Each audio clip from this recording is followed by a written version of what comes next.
Estamos con Ricardo Lago, ya viejo conocido, no tan viejo, pero conocido en todo caso de todos ustedes, economista español que viene con mucha frecuencia al Perú, prácticamente se ha vuelto peruano de corazón. Ricardo, buenas noches, ¿qué tal? Buenas noches, Jaime, me siento en casa aquí en la hora M. Ah, bueno, por supuesto, bienvenido. Pero, bueno, hoy se ha otorgado el premio Nobel a 3 economistas, a los señores Diamond, Mortensen y Pissarides. Entiendo que por lo menos uno de ellos es amigo tuyo, o sea que de refilón algo te tocará del Nobel. A ver si nos puedes explicar muy rápidamente por qué contribución se les ha otorgado el premio Nobel. Sí, bueno, Jaime, estoy tan lleno de la euforia del Nobel de Mario Vargas Llosa y del premio a Julio Velarde como mejor banquero central de América Latina que le ha dado la revista Emerging Markets de los fondos de la Asamblea Anual del Fondo Monetario y del Banco Mundial. Sí, verdad, eso de Julio ha pasado inadvertido al lado de Mario Vargas Llosa. Pero es muy importante, claro. Es muy importante. Que he tenido poco tiempo de ver la información financiera, estoy un poco desactualizado. Sí, esta mañana al leer Bloomberg me he encontrado con la sorpresa de que le han otorgado el premio Nobel a 3 economistas, Peter Diamond del Instituto Tecnológico de Massachusetts, que es un poco el peso pesado de los 3, que además ha escrito mucho con James Mirrlees, un economista británico-escocés que fue premio Nobel en el 96, o sea que ya estaba casi enganchado al Nobel. El tema no era sí, sino cuándo. Claro. Y además a Chris Pissarides y a Dale Mortensen. Se les otorga el Nobel por su análisis, estudio y diagnóstico del desempleo, que es el tema de más actualidad que estamos presenciando ahora, sobre todo en Estados Unidos, la Unión Europea y algunas otras economías industrializadas. Chris Pissarides es amigo mío, su ex esposa trabajó en el grupo de economistas que yo dirigía en el Banco Europeo y en ese contexto lo conocí. Es greco-chipriota y británico. Y te voy a contar una anécdota interesante. En el año 99 asistimos a la Asamblea Anual de la Asociación Económica de Economía en Santiago de Compostela, fue ese año. Y estábamos esperando el vuelo para Londres de regreso y estaba sentado allí cerca James Mirrlees, el premio Nobel del 96. Entonces Pissarides me lo presenta, hablamos, etcétera, un rato, y de ahí nos fuimos a tomar una cerveza al bar. Y me dice Pissarides, ¿sabes una cosa, Ricardo? Pasarán muchos años, quizás en nuestras vidas no veremos el Nobel otorgado a otro economista británico. Fíjate que curiosamente se lo han dado a él, que tiene nacionalidad británica y grecochipriota. ¿Por qué les dan el Nobel? Bueno, les dan el Nobel por lo siguiente, voy a tratar de explicarlo de forma sencilla. Como sabes, hay 2 grandes teorías macroeconómicas, la clásica liberal y la keynesiana. La keynesiana dice a grandes rasgos que si cae el Producto Interno Bruto hay una especie de proporcionalidad entre el empleo y el Producto Interno Bruto, el PBI, la producción, y por lo tanto caerá el empleo. Y mucha gente va a estar en empleo forzoso o involuntario, en desempleo forzoso. Necesita ser muy inteligente para llegar a esa conclusión. ¿Qué dicen los clásicos? Dicen, no, eso no es así. Ah, ¿no? Los liberales dicen, los salarios bajarán suficientemente y con relativa rapidez para que los desempleados encuentren empleo. Pero claro, ambas son de un mecanicismo que no encaja bien con la complejidad del mundo real. Entonces llega primero Peter Diamond y plantea una teoría económica sobre los procesos de búsqueda. Siempre que algo no es inmediatamente observable, verificable, sus vicios y virtudes pueden estar ocultos, etcétera, y está distribuido espacialmente, etcétera, hay un proceso de búsqueda. Cuando tú vas a comprar una vivienda, pues no tienes un listado y un vídeo de todas las viviendas en todos los sitios que te interesan, clasificadas, Claro. etcétera, etcétera, ¿no? Cada vez lo tenemos más con el Internet, pero no es ese el mundo real, hay que salir a buscar, ¿no?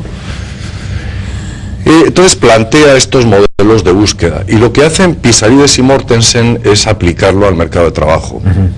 Dicen, cuidado, si todos los empleadores supieran con costo cero e inmediatamente qué trabajadores hay disponibles, sus vicios y sus virtudes aparentes, obvios y ocultos, etcétera, etcétera, y pudieran negociar a costo cero e inmediatamente con ellos, y lo mismo, si todos los trabajadores supieran todas las oportunidades de trabajo que ofrecen los distintos empleadores y pudieran negociar con ellos instantáneamente, etcétera, no habría desempleo. Pero en la vida real hay un proceso de búsqueda. Y ese proceso de búsqueda tiene un componente aleatorio, de aleatoriedad. Entonces lo que plantean ellos es una especie de ecuación o una especie de juego de encuentros, que hay un porcentaje de encuentros, y hay una negociación, etcétera, etcétera. Entonces, puede haber desempleo porque hay rigideces, por ejemplo, en los países desarrollados, el subsidio al desempleo. Claro. Que claro, si el salario que están dispuestos a pagarte es muy bajo, prefieres el ocio y el subsidio de desempleo. Claro. Entonces, O en países en desarrollo, pues es el proceso de búsqueda mismo. Entonces, esa es la aportación. La aportación de ellos es encajar oferta y demanda en el mercado de trabajo cuando hay rigideces, fricciones, etcétera, ¿no? Bueno, hay un desempleo alto en Europa, hay un desempleo alto en Estados Unidos. Estamos, aunque no ha sobrepasado el 10% de la población económicamente activa, no baja del 9%, así que pese a que ya hay nuevos empleos, sin embargo esto no está funcionando. Pasemos entonces al tema directo de la entrevista. ¿Cuáles son los, digamos, para la recuperación de la economía mundial? Ya se sabe que no va a ser tan rápida como se pensó en un determinado momento, tiene problemas. ¿Cuáles son estas fuerzas negativas que hay en este momento en el crecimiento mundial?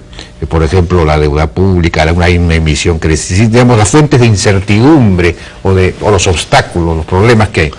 Bueno, el problema más serio es el sobreendeudamiento de los países en desarrollo. Cuando hablo países no hablo solo de deuda pública, sino que hablo también de la deuda de los hogares, de las economías familiares, ¿no? Que ha alcanzado proporciones estratosféricas. En los últimos 5 o 6 años la deuda pública se ha duplicado. Cuando finalmente los programas de estímulo salgan del escenario, se habrá triplicado. Estamos hablando de niveles de deuda que exceden el Producto Bruto Interno Mundial. Ha habido un proceso de exceso de expansión monetaria, que como saben la moneda también es algún tipo de deuda, y las economías familiares, domésticas, los hogares están sobreendeudados en distintos países en distinto grado, y ese es el problema. ¿Y cómo se va a manejar, cómo se puede manejar esos problemas y qué impacto pueden tener, digamos, en los países emergentes? Bueno, sabes que se ha empezado a desempolvar la teoría del desacoplamiento, de que los países desarrollados no van a crecer, pero los países en desarrollo, incluyendo los famosos BRICS, que son Brasil, Rusia, India y China, van a crecer y en cierta forma van a tirar del carro, van a tirar de los países desarrollados. Entonces eso es ver un poco la vida en color de rosa, ¿no? Como decía el cantante aquel francés. Bueno, hasta ahora está ocurriendo, ¿no? La vie en rose, ¿no? De Charles Trenet, que cantaba Edith Piaf. Bueno, está ocurriendo, pero es como en todo. La mitad del PBI mundial son Japón, Estados Unidos, bueno, Estados Unidos, la Unión Europea, Estados Unidos y Japón, y la otra mitad es todo el resto. Entonces, no puede ser que lleguemos a tasas de crecimiento del PBI, como está planteando el Fondo Monetario y el Banco Mundial, de 4% este año y el siguiente, cuando la mitad está metida en el hoyo y la otra mitad está tirando del carro, pero con problemas, porque claro, ellos son los acreedores de parte de la deuda pública de esos deudores. Entonces, si hay moratorias, defaults, etcétera, el acreedor pierde más que el deudor, ¿no? Claro. Porque el deudor, al fin y al cabo, no ¿puede paga. haber defaults?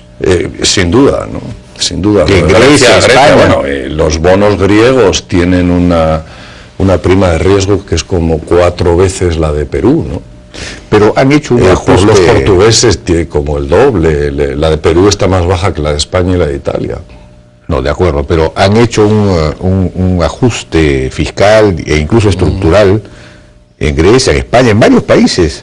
En España he visto que han reducido el déficit ya de una manera, digamos, importante, pero claro, también están deprimiendo la economía. Entonces, ¿cuál va a ser el efecto finalmente de esos ajustes? Claro, hay el refrán ese que dice que para bailar tango se necesitan dos, ¿no? Que es un refrán inglés, ¿no? It takes two to tango. Claro. El tema es el tema de la simetría del ajuste. Es decir, los países en desarrollo, los países emergentes, tienen que adaptarse a esta situación. Entonces, en lugar de ser importadores de ahorro, o sea, los exportadores de ahorro van a tener que ser ahora los países en desarrollo. Claro. Perdón, al revés, los exportadores de ahorro van a tener que ser los países desarrollados. Por ejemplo, la balanza de pagos de los países desarrollados va a tener que pasar del desequilibrio, que en Estados Unidos es muy alto, al superávit. Pues es imposible. Bueno, y entonces las balanzas de pagos de la diferencia entre exportaciones e importaciones de Brasil, Perú, la China, van a tener que pasar al déficit. En Perú está ocurriendo ya eso. Y para eso los países en desarrollo tienen que dejar que sus monedas se aprecien, para que crezcan más las importaciones que las exportaciones. Esto está dando lugar a la guerra de monedas que, como sabes, han hablado en Washington, en la Asamblea Anual del Fondo Monetario Internacional. Entre Estados Unidos y la China, pues la China no... Bueno, la China no aprecia. Es la pieza más grande del ajedrez, ¿no? Pero los chinos no aprecian, o aprecian muy poco. Es que el pasar a esa situación quiere decir que tienen que dejar que el yuan se aprecie, los salarios chinos suben en términos de dólares, el consumo chino aumenta, pero eso quiere decir que muchas empresas chinas van a pasar a la quiebra y va a producir convulsión social. Las que exportan. Sí, igual en Perú. Si tú dejas el cambio que baje a 2.30, 2.40, muchas empresas... Bueno, pero esto que estás planteando es un problema muy serio, ¿no? Porque, digamos, el Perú tiene que avanzar hacia una estructura exportadora más diversificada, basada en exportación de productos no tradicionales, con mayor valor agregado, productos manufactureros, industriales, porque si no, porque no puede quedarse eternamente exportando materias primas, si no, claro, no va a poder...